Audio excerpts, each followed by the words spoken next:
The most dangerous person in the room almost never speaks. First, you've met them. You just didn't know what you were looking at. How silence became the weapon no one teaches you to use. You were trained to perform. From the moment you entered any room that mattered, the unspoken rule was clear.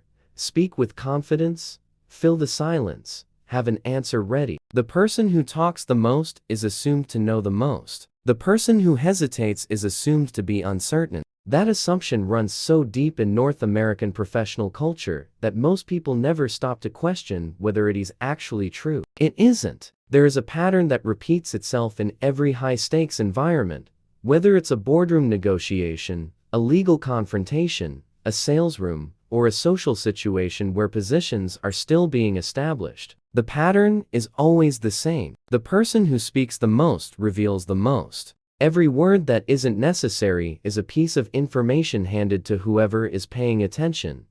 And in rooms where people are genuinely paying attention, information is leverage. The person who stays quiet is not hesitating. They are reading. While everyone else fills the space with noise, they are mapping the room. They are identifying who needs to be heard, who needs to be right, who is performing confidence, and who actually has it. They are building a picture that the loudest person in the room will never see because they are too busy painting themselves into it. The most enduring schools of thought on self-command understood this with remarkable precision. The core principle was never about suppressing emotion. It was about refusing to let emotion make unilateral decisions. Every unnecessary word you release, every defense you offer before anyone asks for it, every explanation you volunteer without provocation, is your internal state. Making choices your strategy didn't approve. And here is the part that almost no one names out loud. The more someone feels compelled to justify their position, to convince others they belong,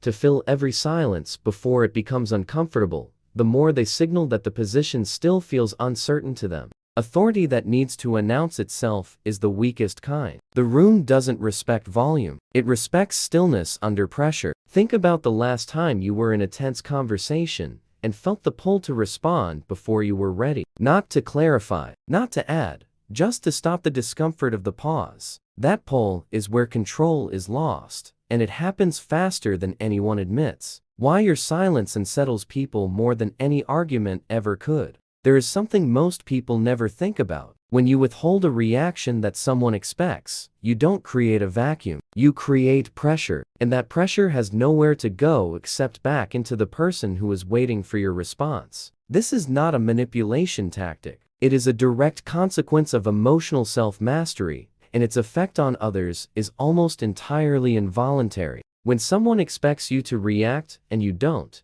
they begin filling the space with their own interpretations, their own anxiety, their own projected fears. You haven't done anything, but your stillness has forced them to manage a conversation that they thought you would carry. And people rarely manage that well, because they're responding to the version of you their imagination constructed, not to anything you actually said. Behavioral researchers who study social dominance hierarchies have documented this effect across wildly different environments, from corporate boardrooms to field negotiations to interpersonal conflict. The consistent finding is counterintuitive to almost every cultural assumption about assertiveness. Restraint, when it comes from a position of genuine internal stability rather than fear, consistently outperforms verbal dominance in long-term influence and perceived authority. The reason is structural. In environments where confident speech is the expected currency, the person who doesn't trade in that currency creates an immediate classification problem for everyone around them. The room doesn't know how to rank someone who isn't competing by the standard rules. And when something can't be ranked by the usual system, it gets assigned a different kind of status. One that sits outside the normal hierarchy. That position, when held with presence rather than withdrawal, reads as authority. There's another dimension to this that almost no one talks about. The person who speaks least in a group setting is almost always remembered with more intensity than the person who dominated the conversation. Because when they did speak, something was at stake. There was selection happening, and selection communicates that not everything earns your attention. And what doesn't immediately receive your attention starts wondering why. Has there been a moment in your life when staying silent shifted the balance of a room, and you felt it happen in real time? Drop it in the comments. I want to know how far this pattern actually reaches. How emotional control rewrites the way every room reads. There is a difference between silence that comes from fear and silence that comes from choice. That difference never shows up in words. It shows up in how you occupy space, in the pace of your movement, in whether your stillness reads as absence or as weight. Fear closes the body. Mastery opens the room. And this distinction is picked up instinctively by everyone around you,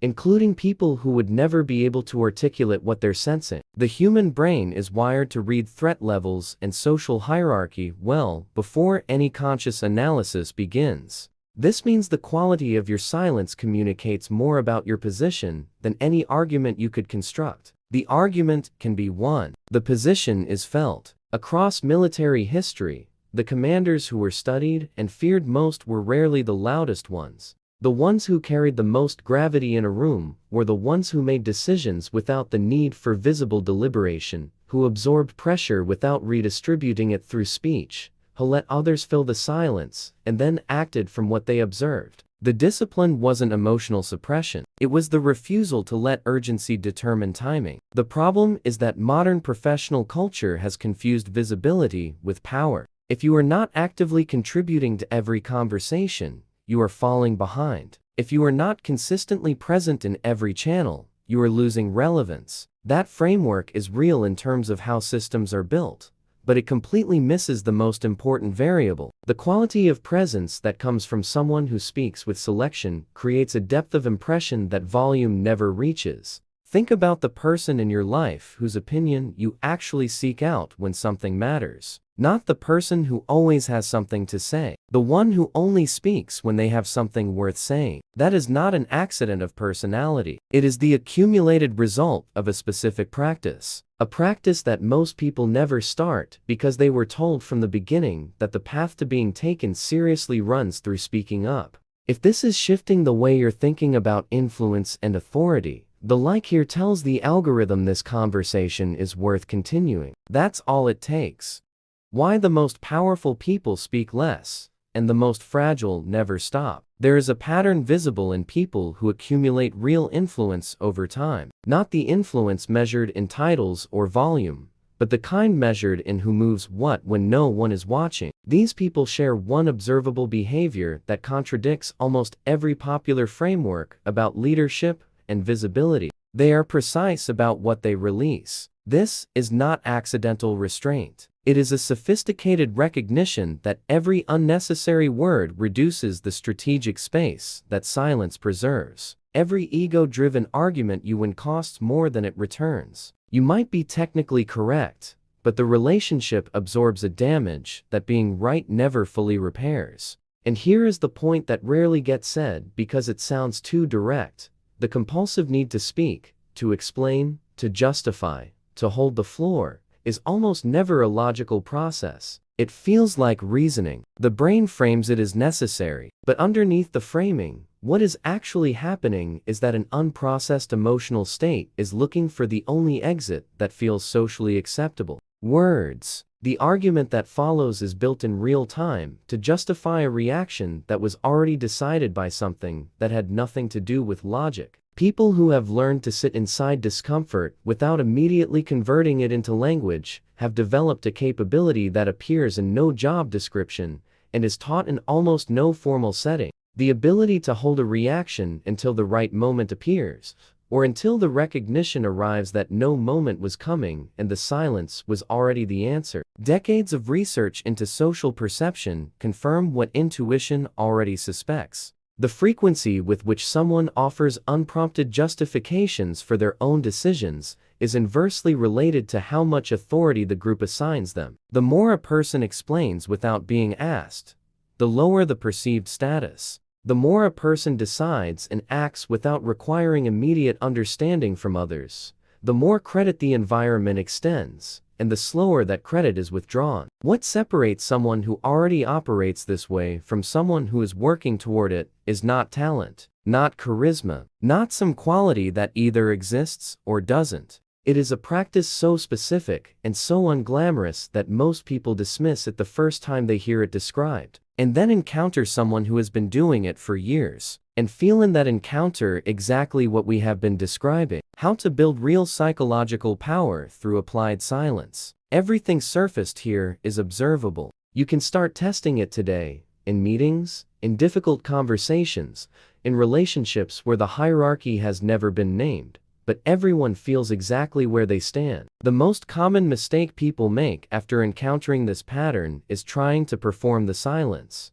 manufacturing calm they don't have, using stillness as a weapon of passive pressure or strategic punishment. That is not self-mastery. That is emotional aggression. Wearing the vocabulary of discipline, and rooms read the difference immediately, even when they can't name what they're sensing. The silence that generates authority is not a mode you switch on. It is the natural output of a specific internal shift. The moment someone stops needing external validation in order to act, to decide, to occupy the space they're already in. That shift doesn't happen once. It happens in layers. Every time you choose not to react when the impulse says react. Every time you let a provocation land without returning it. Every time you end a conversation without needing the last word. Each of those choices is a repetition, and repetitions, compounded over time, change the structural way you process an environment before you respond to it. The philosophical traditions that have survived the longest across the most different cultures, from the Stoics of ancient Greece to the warrior scholars of feudal Japan,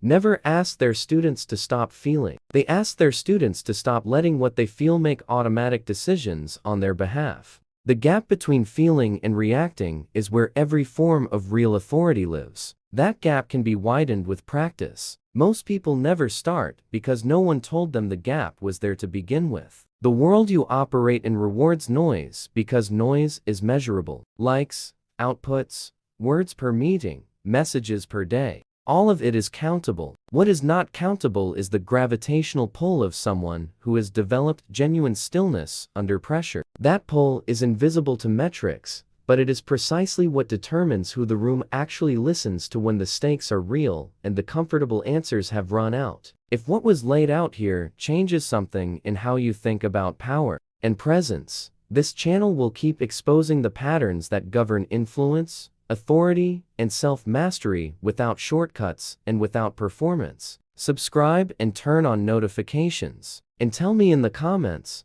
what is the one situation in your life right now where saying less would almost certainly give you more? In your next high-pressure conversation, meeting, or confrontation, run a 3-second internal count before you respond to anything that triggers a reaction. Inside those 3 seconds, ask one question: does this response serve my position, or does it just release my tension? If the answer is tension, say nothing. Apply that single filter consistently for 2 weeks across every environment where you feel pressure to perform, dominate, or defend. What shifts will not be what people say about you. It will be what they feel when you walk in. This content is produced for educational and philosophical purposes, only rooted in principles of self-knowledge, mental discipline, and human behavioral patterns. Nothing presented here constitutes professional psychological advice.